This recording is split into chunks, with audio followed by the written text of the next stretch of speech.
Ladies and gentlemen, good afternoon. Welcome to the briefing room by ITME inside the Middle East Institute.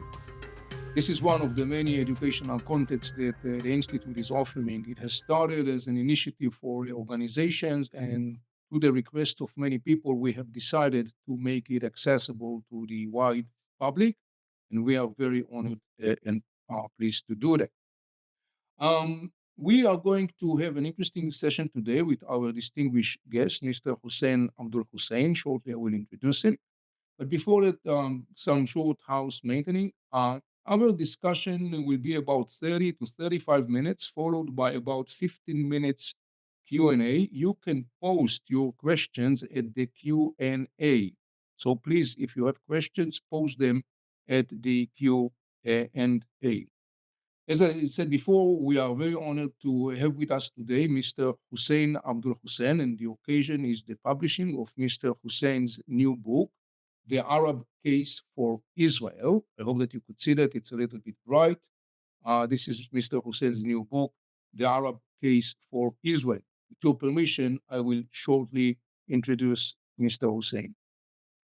Raised in Beirut, Baghdad, and Baalbek, Hussain Abdul-Hussain is a research fellow at the Foundation for the Defense of Democracies, FDD, and the author of the book, The Arab Case of Israel, that has been just recently published.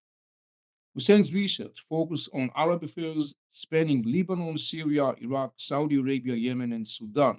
His career launched as a reporter and later managing editor at Beirut's The Daily Star. In Washington, he helped launch and manage the congressionally funded Arabic satellite network, Al-Hura, Iraq, before leading the Washington bureau of the Kuwaiti daily Al-Rai. He has also served as a visiting fellow at London's Chatham House. Hussain's articles in English have appeared in several outlets, including the New York Times, the Washington Post, and others. He also published frequently in Arab media. He holds a degree in history and archaeology from the American University of Beirut and is fluent in Arabic, English, and Hebrew. Hussain, welcome to the briefing room. We are very honored to have you with us today. Thank you for joining us.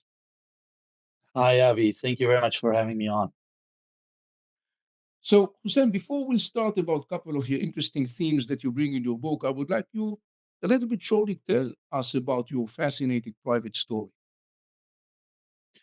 Well, it is partially in the book, but I'll just give you a preview. My father is from Iraq and my mother is from Lebanon. And I spent the earlier years of my life, my childhood, until grade 2 or 3 in elementary school in Iraq, after which this was the early 1980s, after which the family decided to move from Iraq to Lebanon because of the Iraq-Iran war. And of course, moving to Lebanon in the 1980s, this was the time when Israel invaded. This was the time when Hezbollah was being put together. My mother is from the town of Baalbek in the Bekaa Valley in East Lebanon. I spent at least 5 years living in that city growing up. This is when Hezbollah was put together. So I know this story intimately. I lived through it. I lived through many transformations that saw me come from a kid who was cheering for Saddam Hussein in the streets of Baghdad because that's what school children were instructed to do, to someone who was holding Khomeini's pictures in the streets of Albak. Then the family eventually moved to Beirut.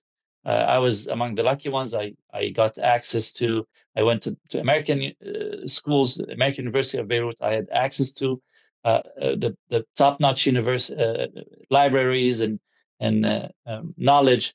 And this was my journey. I evolved from where I was to where I am today. And as I evolved, Israel changed from being the most vilified evil character in my upbringing to being an asset that I think the Arabs and Muslims should benefit from in my adulthood. And this is my personal story, and I try to project this personal story into a policy, into the whole region, into a book. And I say, if you all do what I did, if you all experience what I experienced, then I think This is in the best interest of the Arab world and Arab countries, instead of trying to fight and fight and fight and go back to a time when Israel didn't exist, assuming that this would be a better arrangement. Yes, Hussein, when I was reading this opening part of your book and about your own, life and the path you took, I felt like, in a way, very much connected in the sense that the figures that you described, the themes, the period of time, talking about Saddam Hussein in Iraq and talking about Lebanon and all these things, I felt like I kind of like in a time machine in a way, basically have an inside look of something that has been also part of my life professionally, of course, for many, many decades. And so we'll basically, use the last sentence that you said as a segue to our discussion, as you basically now shared with us a major theme in your book. A major theme in your book is very clear and very simple. And basically, what you are saying, and I quote you if I remember correctly, you said, the Arab world interest is to have peace with Israel. And you say something like, the peace with Israel should not be an outcome of the inability of the Arab world to destroy Israel, but it should be the outcome of the understanding and absorbing of the Arab world that this is first and foremost their interest in doing peace with Israel. Another interesting thing that you bring in your book is talking about how the region has been looking at Israel throughout different decades and period of times in the Middle East, particularly against the background of Arab nationalism, Islamization, and so on and so on. So these are two fascinating themes that you have elaborated in this book. Now, you, roughly speaking, quite in the beginning, expressed some sort of optimism, saying that you believe there are millions of people in the Arab world that are already, are prepared for this shift in the mindset in having peace with Israel. But at the same time, reading the book, you are presenting some very significant, I would say, obstacles that are on the path. And I think it will be very interesting to try and to address some of these obstacles slash narratives. And I would like to start with a narrative that has become very much embedded within Palestinian side, but also as part of the story of the region. And to that end, I would like to share a quote that you wrote. You are writing about a famous Palestinian poet. His name is Mahmoud Darwish. And you wrote about Mahmoud Darwish a couple of things, and this is the quote that I take from it. He says, Mahmoud Darwish, you said, never wrote a single word about the future. He never articulated what Palestinian future looked like. This is something that actually refers to one of the major narratives that you discuss in the book, and this is the story of what the Palestinians call the right of return. Why is it an obstacle? Okay, so these are a lot of questions, Avi. I'll try to summarize my answer into this big question. Look, my basic premise in the book is that as someone who was a citizen of Iraq and Lebanon, and then who moved to the US and became a citizen of the US, there's a fundamental difference in the way that we look at the government and state and government affairs. In Iraq and Lebanon, you always think using your emotions. You think of government and governance using your emotions. So if you check out the Lebanese media or the Iraqi media, you will never find the words GDP, unemployment, economics, policy, long term, 5 years, something. It's all about pride, dignity, reversing injustice, going back in time to when we used to live in glory. When you come to the US, it's the exact opposite. Over here, who cares where you come from? Who cares what your ancestors went through, whether they were colonized, whether they were colonizers, whether they were white, whether they were black, whether they were Hispanic? No one cares. What we care over here is that for us to live a good life and raise our families and children and hand over a better world to our offsprings and the coming generations, we have to do these policies. No one cares about the injustice of your grandpa. We care about the future of your grandson. This is the main difference between being a Lebanese and an Iraqi and being an American or an Israeli, judging by my experience of getting to know the Israeli mindset and culture and thinking. So what I'm trying to tell the Arabs here is that number one, you have to stop thinking of our emotions that, this is our land, that my grandpa had a mud hut that was taken, that my grandma had a bicycle that was stolen, all these kind of things. So what? Even if we assume that all of this happened, what's your plan to elevate to your standard of living, to secure a better future for your children and grandchildren? None.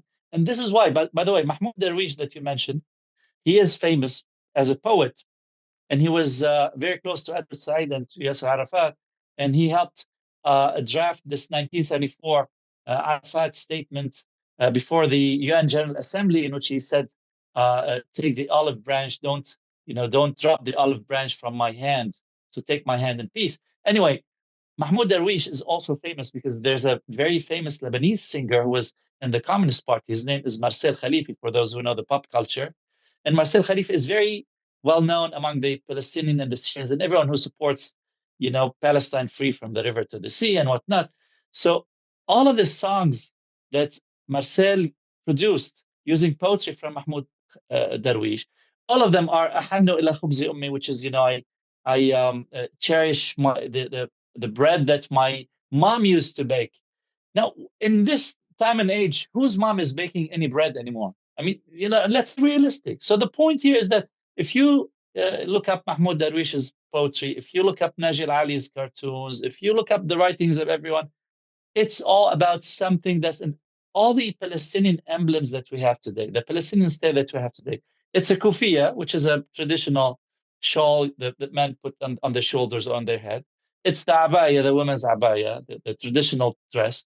It's zatar and olive oil, which is just like breakfast for anyone who lives in the Levant. And then what? If you're thinking of Palestine as a state, show me where they say that Palestine will be about life, liberty, and the pursuit of happiness. Or it'll be a democratic country trying to attract foreign investments and trying to have lower taxes to attract. I mean, none of that.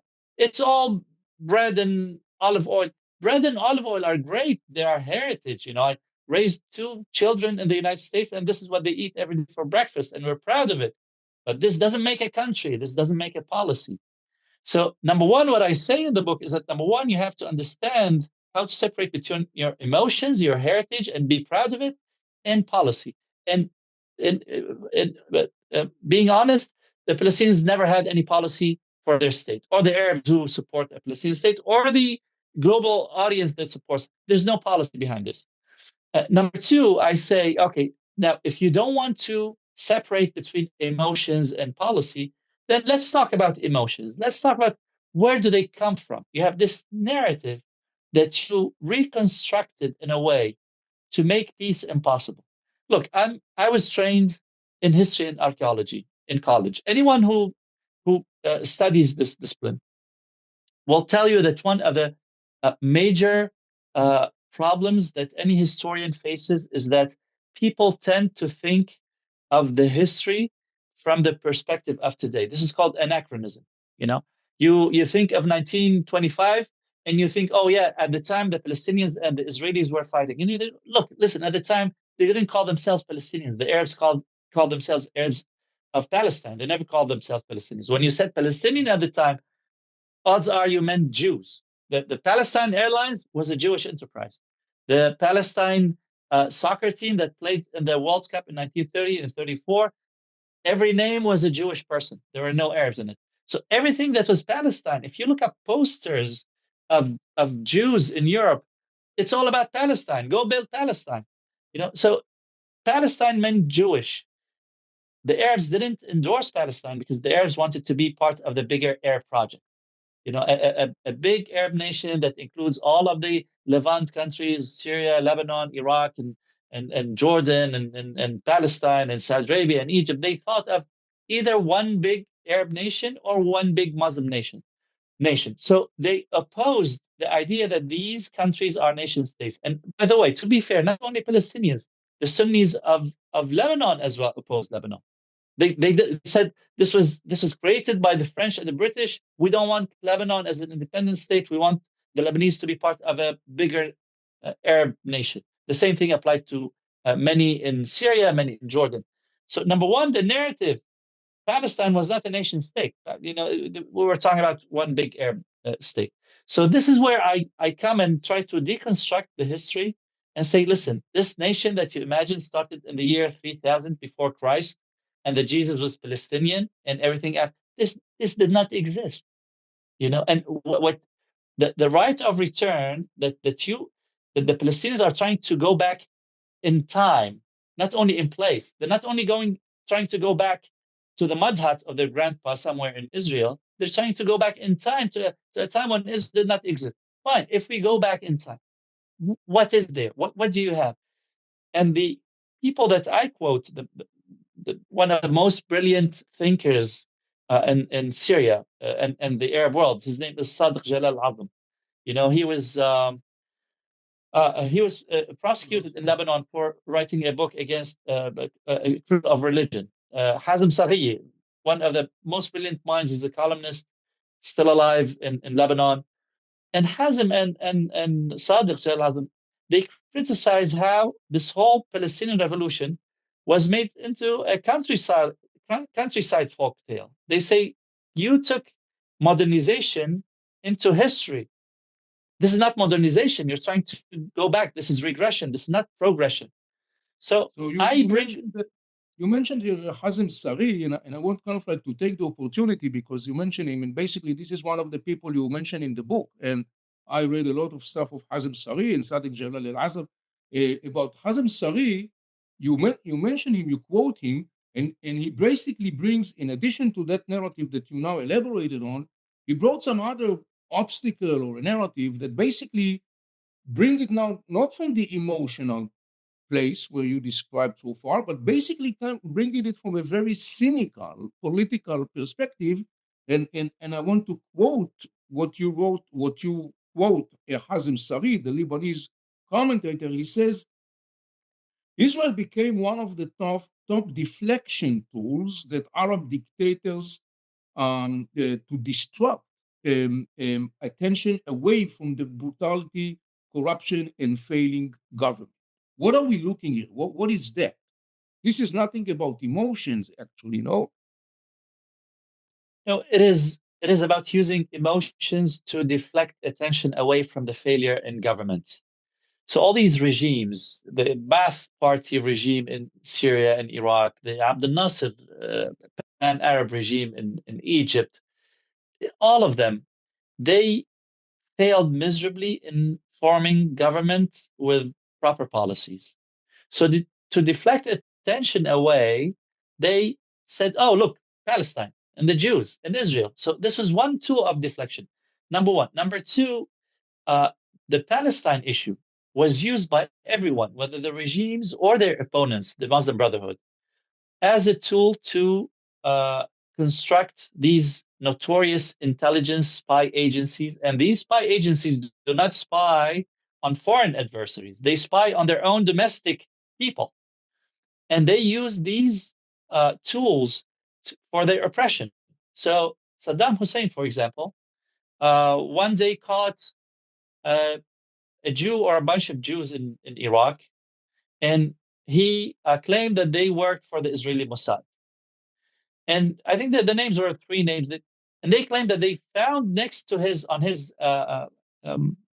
nightstand, next to his bed, they found a list of people that were supposed to be his accomplices. Now, maybe the guy had a list of 2 or 3 people, but then Saddam added 30 people, all of them Sunni and Shia Iraqis who were his adversaries. He added them to the list. And he went on and he killed everyone, the Jews and the Sunnis and the Shia. So the point here that Hazem makes, that everyone is aware of, is that this war for Palestine has been used for the longest time to justify violence against their own people, to justify maintaining non-state actors such as Hamas and Hezbollah. So Hezbollah all the time. Hezbollah doesn't have a reason why it should have arms, but it maintains its arms because it wants to liberate Palestine and support Gaza and defend Lebanon. And same thing applies to the militias in Iraq. Look at the Houthis. They have arms. They throw rockets and missiles on Israel. So the point that Hazm is making, and everyone is making, is that you guys are using this pretext to oppress your own people. And then in the Arab liberal sector, they started saying, listen, we're sick and tired of the slogan that says no voice can be higher than the voice of the battle. That we're done with that. You can't really, whenever we want to ask for better policies, for a better education policy, for more freedom of expression, you come and press us and say, because Palestine. You can't use this with us anymore. So this is exactly the fault line. And this is how the Arabs decided, okay, they're lying to us. This is not about Palestinians. This is not about us. This is not about a better future. This is about them using Israel as a scapegoat, as a deflection, to just say, listen, we have to keep on fighting and killing you because, Israel exists. So, at this point, you mentioned this whole thing about how Israel is basically in the conflict has become sort of a pawn in the service of dictators and government. You mentioned here, you quote this thing that says no voice should be higher than the voice of the battle, which I think goes back already to the slogan back by the Nasser and the pan-Arabism and Ba'athism. Today, in our times, in the context of the story of Iran and Hezbollah and Hamas, I think it was Hezbollah's leader, Hassan Nasrallah, who quite often says in Arabic, لا صوت يعلو صوت المقاومة. There is no voice that is higher than the voice of the resistance. So I bring here now to the discussion this story of resistance because it seems like a direct continuation of the slogans that has been used by regimes in the region to further fuel the flames of the Israeli-Palestinian conflict because it serves them. And I want to connect the story of the resistance, if you shortly explain to the audience the story of the resistance, because one of the things that you are talking about in your book, and I think I could detect in between the lines a lot of criticism of you on the Western discussion, is in the context of the misunderstanding in Western discussion vis-a-vis this whole thing that is called resistance that has become very, I would say, glorified in some circles in the Western intellectual and media circles. Could you elaborate on that in the light of the discussion that we have today? Sure. So quickly, just to explain where the Arab split came from, in the 18th and 19th centuries, the Arabs started discussing because when they saw that Europe was pulling ahead of them in terms of modernization technology, they started discussing what would be the better way to catch up. So the Arabs and Muslims were split into two. One said that we have to abandon religion and modernize. The other said, no, we have to restore religion to what it was in the year 700, when Islam lived its glory days, and this is how we restore our glory.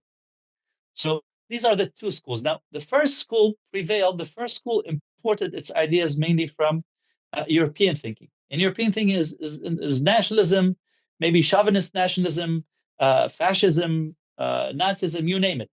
So this was one component of thinking. This is what formed Nasser's ideology, pan-Arabism, the Ba'ath ideology, the Syrian Social Nationalist Party, SSNP, Hizb al-Qawmi Suri, al-Ijtima'i in Lebanon and Syria. All of these parties were structured after the idea that these are nations, that this is a zero-sum game, that nations prevail when they beat other nations. And this is the Ba'ath Party, this is everybody else, this is Nasser.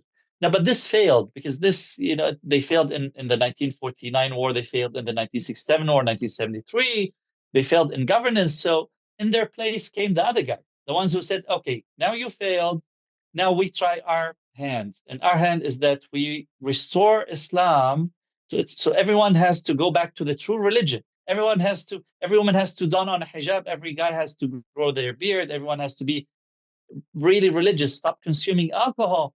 And this is this is Islamic thinking. This is the Muslim Brotherhood. This is Hussain al-Banna. This is their thinking. So, but both parties, like I said, used violence. Now, Hassan Banna in 1949, the Egyptian government, at the time still the royal government, not Abdel Nasser, this is 3 years before Abdel Nasser took over. So 1949, the Egyptian royal government busted the Muslim Brotherhood arms depots across Egypt. Hassan Banna was taken to court, but he couldn't justify it. So he said, the reason we're stocking these arms is that because we want to liberate Palestine. So this is the exact same excuse that Hassan Nasrallah continued on using until today. We have weapons because Israel exists.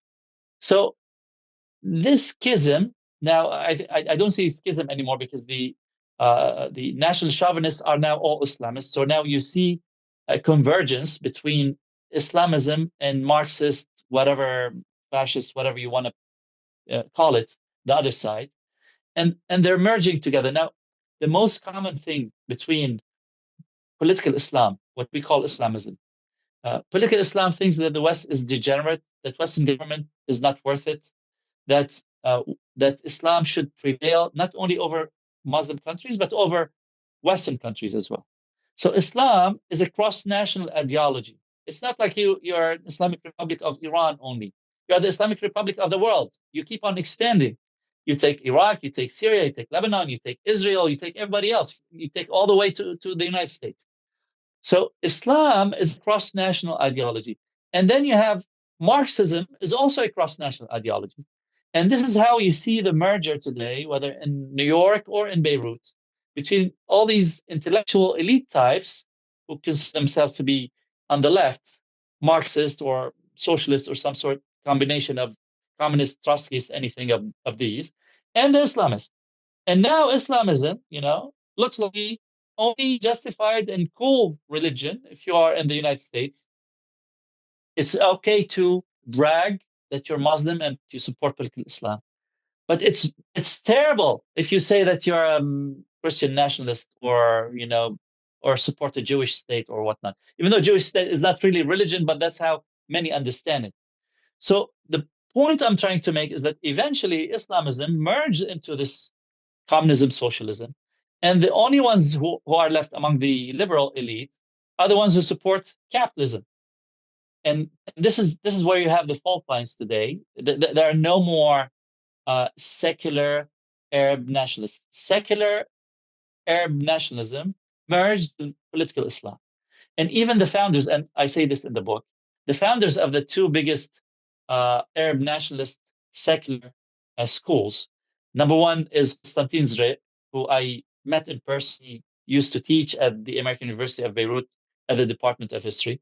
Constantin is the person who invented the term Nakba.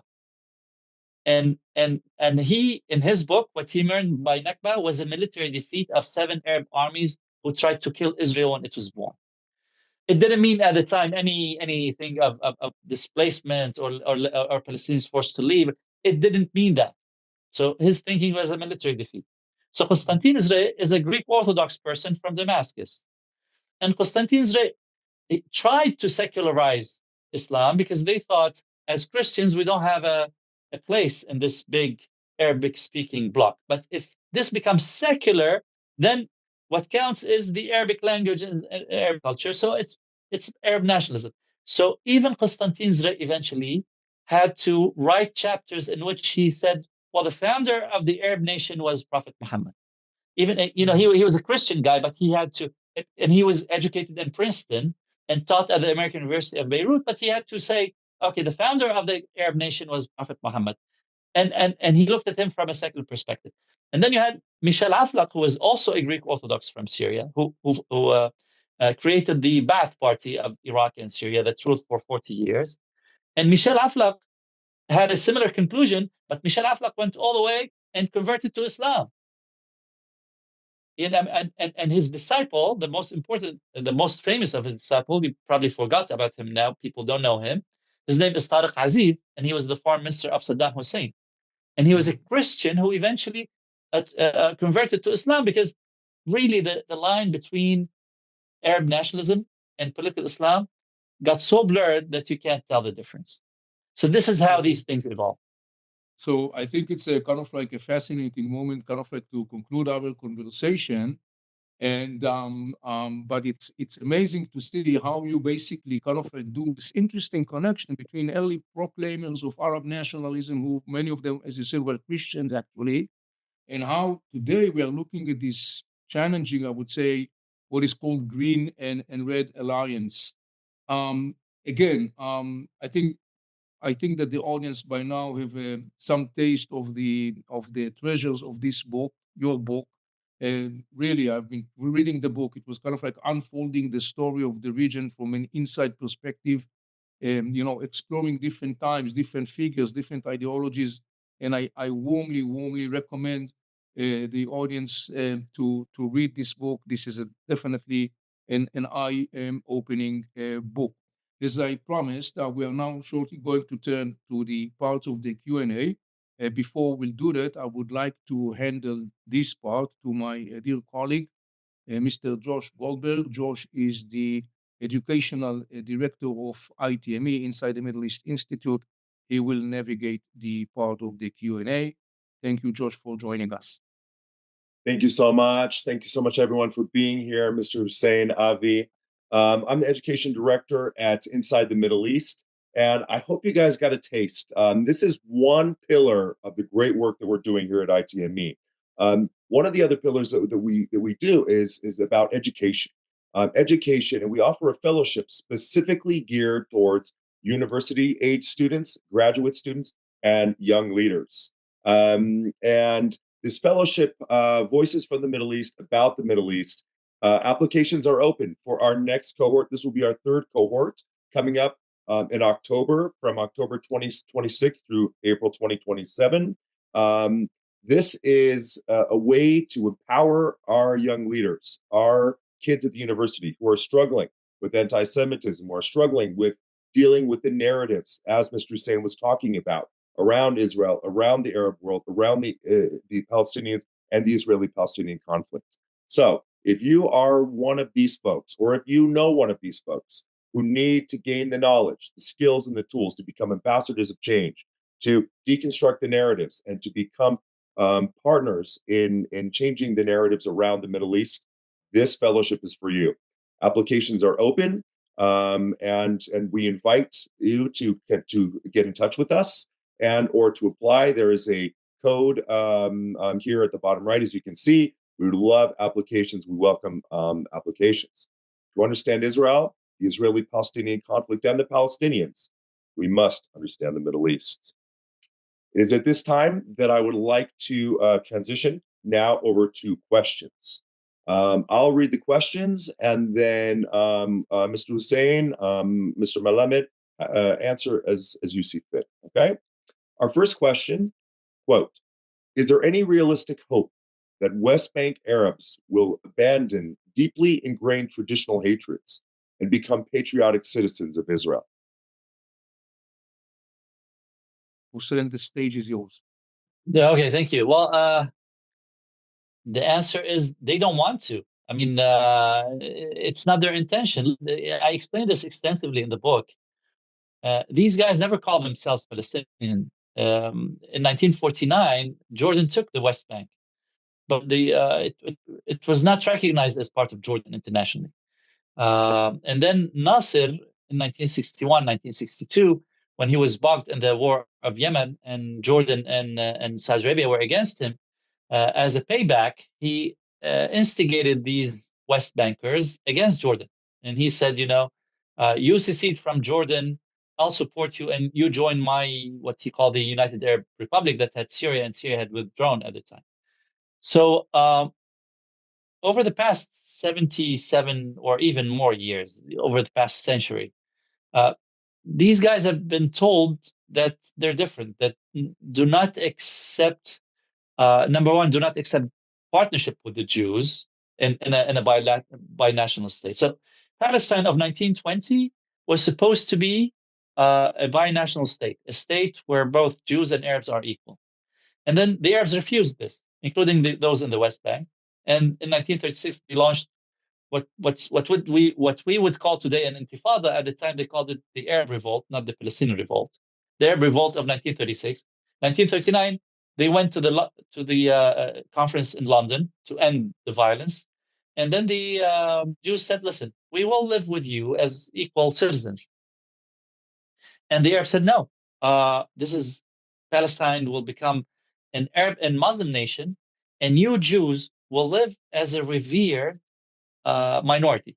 By the way, this word, the revered minority, still exists in the Constitution of the Palestinian Authority that was published, I think, a month ago. So this is probably the fifth iteration of their constitution. So the idea is that this country must be Arab and Muslim, and its symbol must be a mosque. The Dome of the Rock is a mosque, and if they are Jews or Christians, they will be okay. No one will kill them, but they will not have equal rights. They cannot run for president. They cannot run for prime minister. They cannot lead the country. They cannot lead the military. This is the basic disagreement. So, number one, a binational state that everyone in America seems to believe is possible is impossible, at least from the Palestinian side. Number two, when you say that the two states, one Jewish, one Arab, and the other must be Jewish, right? I mean, this is what you think when you think of two-state solution. The problem here is that Israel agreed to this in 1993, the Oslo Accords, and the long story of having two nations living side by side. Now, the main obstacle for why Oslo and this didn't happen, other than Hamas kept on, blowing up Israelis at pizza parlors and nightclubs all the time.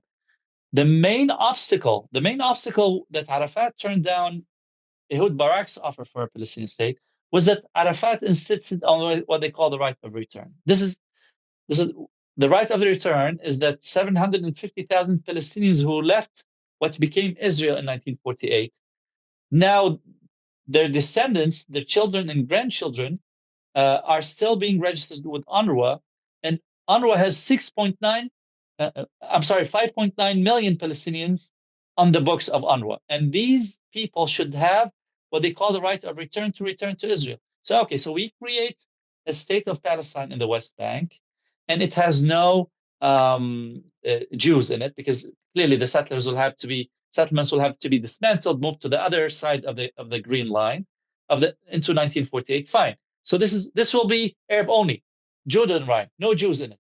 But then the other side, which is Israel, will have to take in 6 million Arabs, Palestinians, to add to the 2 million Arab Israelis. That would be 8 million Arabs versus 8 million Jews. So the other side will be half Arab, half Jews versus a country that's only Arab. So there's no scenario that people in the West Bank think of wherein there's a Jewish sovereign state next to them, or they live under, or it's just not there. I wish they had any idea, any imagination of how to preserve Jewish nationhood, but they don't. And mind you, the word Zionism, which means Jewish nationhood and Jewish sovereignty, is used as a swear word in the West Bank and among many Arabs. So at this point, I don't think anyone wants that to happen in the West Bank. What you asked, the binational state for both nations. Thank you so much, Mr. Hussain. Next comment is coming from our nation's capital, from Mr. Kiapa. Can you discuss how the Iranian war is likely to change the Israel-Arab geopolitical dynamic? For example, there are indications that the UAE will seek closer ties with Israel. Do you think this will happen? And if so, whether the change is likely to become more widespread? Look, I think what you're seeing now, the war that we see in Iran now, is not splitting the region only, it's splitting the world. You are seeing the emergence of an alliance that includes the United States, Israel, the United Arab Emirates, and India, and Somaliland, versus Pakistan, Saudi Arabia, France, and England, and Hamas and Hezbollah and Iran. I mean, we are having a reshuffle. We're not sure what the final shape would be like, but the point here is that the fault line has stopped being Arab versus Jew. The fault line is now something else. The fault line is that you have Turkey that wants to inherit Iran in Syria and Lebanon, and maybe try to get itself into Gaza or something. This was not part of the original script that we had, that, Arabs versus Jews, 1930s, 1940s, 1967 war, Intifada. This is turning into something else. And this something else, by the way, which is really amazing to me because I watch it unfold here in the US, is that Palestine, which is depicted as, as a country, Palestine is not a nation state anymore. It's a symbol of the global South and the anti-colonial faction against all of the West. Palestine is versus the West. This was not supposed to be the case. Palestine was supposed to be a nation state, not a cross-national ideology. So what you see now that's unfolding, this is the world changing in ways that will change the conflict between Israelis and Palestinians in ways that we're still not certain how. So maybe it'll take some time before we can, tell in which direction we're going. But this is much bigger than Israel versus the Palestinians. Thank you, Mr. Hussain. Our next question. Egypt and Jordan reached peace agreements, quote unquote, with Israel, yet remain hostile, both at the government and popular levels. So rather than progressing to greater acceptance of Israel, they seem stuck to the past. What went wrong? Well, this is a great question. Look, I think for the Egyptians, something went wrong, that when they went alone to peace, they had a lot of guilt that the Arabs did not, that they were outcast. They were thrown out of the Arab League after 1979. They only came back after 1990. The Egyptians were kind of vilified, became outcast. And I think this affected them and made them double down on saying, okay, we signed peace, but as a population, we're not going to normalize ties. We're not going for people-to-people peace. This is my explanation of Egypt. Also, if you add to the surge in Muslim Brotherhood sentiment and support among the population, the Muslim Brotherhood hates Jews, period. Not Israel, not just Jews, because they open the Quran, which has many verses, many of them against the Jews, and many of them in love with the Jews. And then they pick the negative ones, and they say, "Listen, the Quran says that the Jews are our enemies, so we can't make peace with them." On the Jordanian side, it's a bit different because a big chunk of the Jordanian population came from the West Bank, or among these 750,000 who left Israel in 1948, 1949. So the Jordanian population itself has a lot of sentiment that's against Israel to start with. Now, it's interesting because when you talk to Jordanians who call themselves the Eastern Jordanians, that is, the ones who are from the east of the Jordan River, East Bank. No one calls it this, but it is technically the East Bank. So if you talk to the native Jordanians, they are more friendly and amenable toward Israel and peace with Israel, and more supportive of peace with Israel. But if you talk to the rest of the population, then you will see, and this is why you have this, pull and push all the time. You see that you have protesters who take to the streets in Amman and go to the U.S. embassy or to the Israeli embassy to demonstrate. But then you see the Jordanian security just making sure that everyone is on a short leash. So they never give them any space to throw rocks or do any violence. So you have two things going on at the same time. I think that the Jordanian government is in a tough position, but I think they've managed to do, on average, on balance, they managed to do what's positive in my eyes. I mean, they can do much better. I think they can do much better. They're not doing it, but on balance, I think they're on the good side. Thank you. We have time for a couple more questions, Mr. Hussain. So if we could keep our answers just timely. Okay, this one is coming from Henry. How are the concepts of Islamification and secular Arab nationalism playing out in Turkey? Well, Turkey used what all other countries use. The economy tanked. When this happens, they blame everything on the Jews in Israel. And therefore, the Muslim sentiment surges.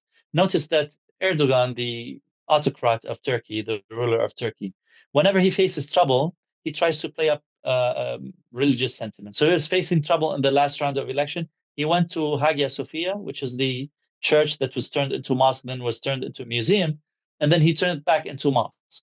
So he provoked all the Christians, and all the Muslims were cheering for him. But this is their style. Their style is that whenever they're in trouble, whenever they want to hide their corruption, they play up the Islamic sentiment, and they make any attack against them look like as if it's an attack against Islam. And to do this, they need to be really nasty against Israel and Zionism. Was there another question, or other than Turkey, or was only Turkey? That one was centered on Turkey. So we have time for this one last one. Okay. This is an interesting one. This one comes from a US-based journalist, TV news specifically. Unfortunately, Western news does a terrible job at covering Middle Eastern politics, and I fear fuel the wrong narratives. Do you have any advice or recommendations on how we can try to change that, especially for those that may be the only one in their newsroom that see it this way? Well, the only way is to challenge it with more authentic versions of their coverage. So I run across pieces in US media all the time, CNN or New York Times or you name it, and I call them out for it on social media. And I say, at least send someone who understands Arabic or Hebrew, or you have people who are reporting secondhand, or using secondary sources. So the point here is that when we offer a more authentic, more convincing narrative, it becomes more plausible. I mean, people maybe believe it more. But the thing is that many people who read the news media, they read it to support what they already think. So, and this is the issue of echo chambers, that I don't think I have the answer to how to get over echo chambers. People go and read what they want to read, and whatever disagrees with them, they just brush it aside. At this point, ladies and gentlemen, first I want to thank Josh for leading this part. Josh, thank you so much. This is the opportunity once again to remind you Hussain Abdul-Hussain's book, The Arab Case for Israel. I strongly recommend you to buy the book and read the book. It's an interesting book. It gives a lot of insights and connects many dots in the complex story of the Middle East. I want to thank our guest, Hussain Abdul-Hussain, for your insights, your perspectives, your knowledge, your experience. They are all, of course, very valuable. And I want to thank you all for joining and sharing this event with us. We are very much looking forward to have you with us with the upcoming session of the briefing room. Now, if you guys like what you've seen, and you have young leaders and university students that really need help with addressing the anti-Semitism, the anti-Israelism on campus, please send them to our website. Please have them join the briefing room. Our applications are open for our next fellowship. So please scan our QR code, come back to our website, and join us for our next briefing room. Next episode, Sunday, May 17th, 12 o'clock Eastern Time. We hope to see you again. And in the meantime, shalom, salamat. Goodbye. Thank you very much. Bye-bye. Thank you. Bye.